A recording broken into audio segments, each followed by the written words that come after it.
हर दिन दुनिया भर की हजारों लड़कियां वेबकैम स्टूडियो में शामिल होती हैं और उन्हें लगता है कि उन्हें मनचाही नौकरी मिल गई है। काम के घंटे तय हैं, अच्छी कमाई है और कोई बॉस नहीं है। लेकिन पहली ही शिफ्ट से हकीकत बदलने लगती है। ऊपर से देखने पर यह एक आम किराए का कमरा लगता है जिसमें कंप्यूटर और अच्छी रोशनी होती है, लेकिन अंदर नियमों, दंडों और नियंत्रणों का एक ऐसा सिस्टम है जिसका विज्ञापन में जिक्र नहीं होता। सभी विज्ञापन एक जैसे होते हैं, काम के घंटे तय हैं, अच्छी कमाई है और पूरी आजादी है। लड़कियां वहां छात्रा बनकर जाती हैं, कुछ छोटे शहरों से तो कुछ बस जल्दी पैसा कमाने की तलाश में। लेकिन हकीकत कुछ और ही होती है। वेबसाइटें कमाई का 70% तक हिस्सा ले लेती हैं। स्टूडियो बाकी बचे हिस्से का आधा हिस्सा ले लेता है।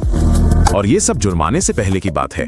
देर से आने पर, खराब मूड में होने पर या ज्यादा वजन होने पर लगने वाले जुर्माने। ज्यादातर लड़कियां अपनी पहली शिफ्ट से पहले जो साइन करती हैं उसे ध्यान से नहीं पढ़ती, और जब तक वे पढ़ती हैं तब तक बहुत देर हो चुकी होती है।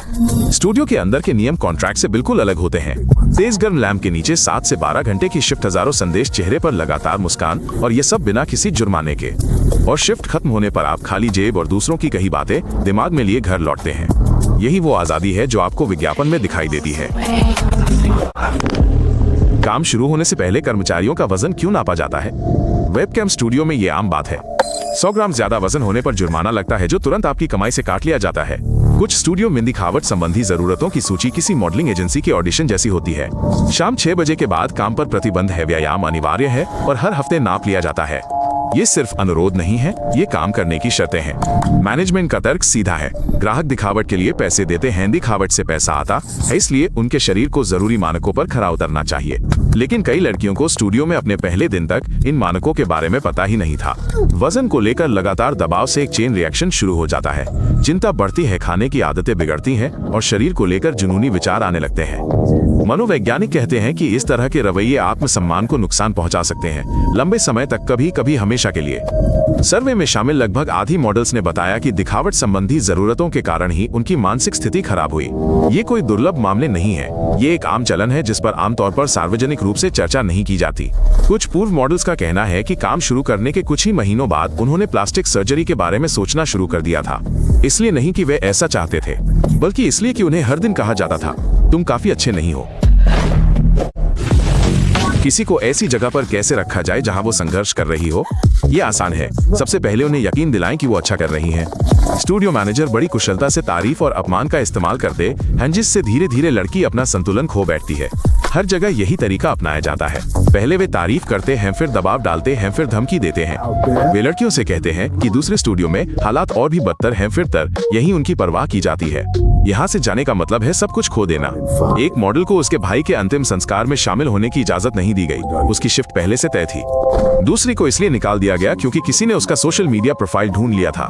तीसरी को यकीन दिला दिया गया कि उसकी कम कमाई उसकी अपनी गलती है। निगरानी शिफ्ट खत्म होने के साथ ही खत्म नहीं होती। मैनेजर रात में मैसेज करते हैं, रिपोर्ट मांगते हैं और लड़की की ऑनलाइन गतिविधियों पर नजर रखते हैं। काम और निजी जीवन के बीच की सीमा पूरी तरह से मिट जाती है और ये सिस्टम का हिस्सा है, कोई हादसा नहीं।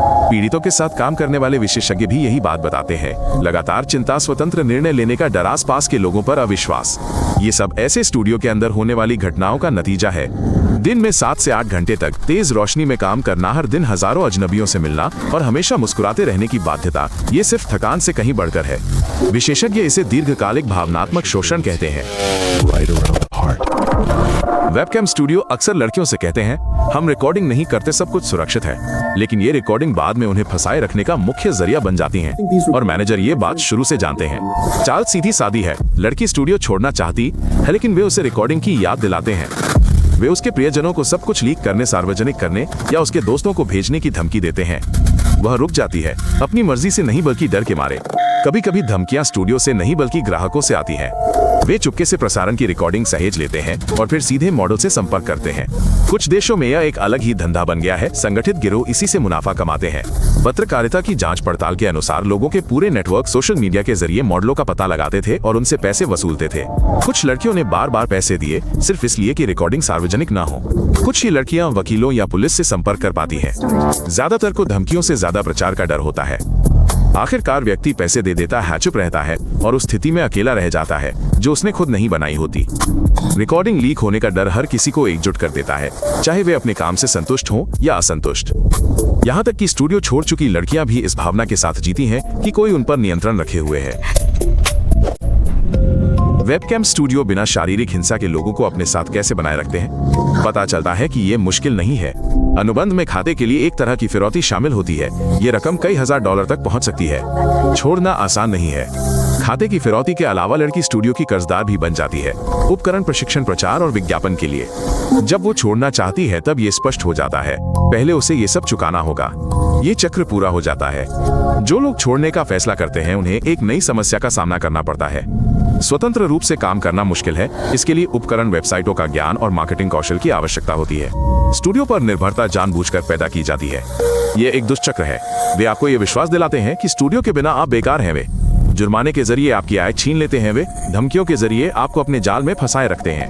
और जब आप आखिरकार छोड़ते हैं तब तक आप एक कदम भी उठाने से डर जाते हैं। ये उद्योग गुप्त रूप से चलता है क्योंकि वे इसे चुपचाप रखना पसंद करते हैं। लड़कियां प्रचार से डरती हैं, स्टूडियो मालिक ऑडिट से डरते हैं और ग्राहक अपनी प्रतिष्ठा से डरते हैं। लेकिन जितने ज्यादा लोग इस व्यवस्था के बारे में जानते हैं उतना ही छिपना मुश्किल होता जाता है। अगर आप या आपके कोई करीबी ऐसी ही स्थिति में फंस जाते हैं तो जान लें, ऐसा नहीं होना चाहिए। यह सामान्य बात नहीं है और इससे निकलने का रास्ता है। चैनल को सब्सक्राइब करें और अन्य एपिसोड देखें, ये बहुत जरूरी है।